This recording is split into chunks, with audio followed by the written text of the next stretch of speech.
Schools open అయిపోయాయి. Lunch box pack చేసే time వచ్చేసింది. కానీ లంచ్ బాక్స్ ఏం ప్యాక్ చేయాలో తెలియడం లేదా? అయితే ఈ రెసిపీని చూసేయండి. చాలా సింపుల్గా చేసుకునే 1 పాట్ రెసిపీ. సోయా బేబీకార్న్ గీ రైస్. చాలా సింపుల్గా చాలా టేస్టీగా ఉంటుందండి. ఈ రెసిపీ కానీ చేసి పెడితే పిల్లలు ఒక్క మెతుకు కూడా వదలకుండా తినేస్తారు. ఈ రెసిపీని చాలా తక్కువ ఇంగ్రీడియంట్స్తో చాలా తక్కువ టైంలో చాలా ఈజీగా చేసేయచ్చు.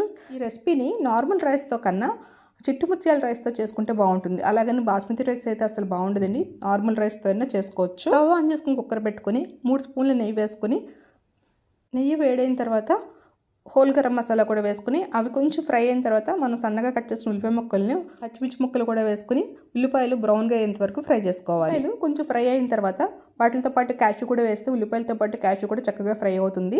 ఇప్పుడు ఇవన్నీ ఫ్రై అయిన తర్వాత ముందుగా హాట్ వాటర్లో వేసి ఉంచుకున్న సోయా చంక్స్ అలాగే బేబీకార్న్ ముక్కలు కూడా వేసి వాటిని కూడా లైట్గా ఫ్రై చేసిన తర్వాత సాల్ట్, గరం మసాలా పౌడర్, కారం అలాగే పసుపు కూడా వేసి ఇప్పుడు వీటిని ఒకసారి ఫ్రై చేసుకుని ఇప్పుడు మనం ముందుగా వాష్ చేసి ఉంచుకున్న రైస్ని కూడా వేసేసి రైస్ కూడా ఈ మసాలాలు అన్నిటితో కలిపి ఒక 2 నిమిషాలు ఫ్రై చేసుకోవాలి. ఇలా ఫ్రై అయిపోయిన తర్వాత ఒక కప్కి 2 కప్స్ చప్పున హాట్ వాటర్ పోసుకొని మూత పెట్టి 3 విజిల్స్ వచ్చే వరకు కుక్ చేసుకోవాలి. ఇప్పుడు స్టీమ్ పోయిన తర్వాత కుక్కర్ విజిల్ తీసి ఒకసారి బాగా కలిపి సర్వ్ చేసుకోవడమే. ఇంట్లో మీ పిల్లలు ఎక్కువ స్పైసీనెస్ తినరు అనుకుంటే మసాలా పౌడర్ స్కిప్ చేయొచ్చండి. అలాగే నేను దీంట్లో అల్లం వెల్లుల్లి పేస్ట్ కూడా వేయలేదు.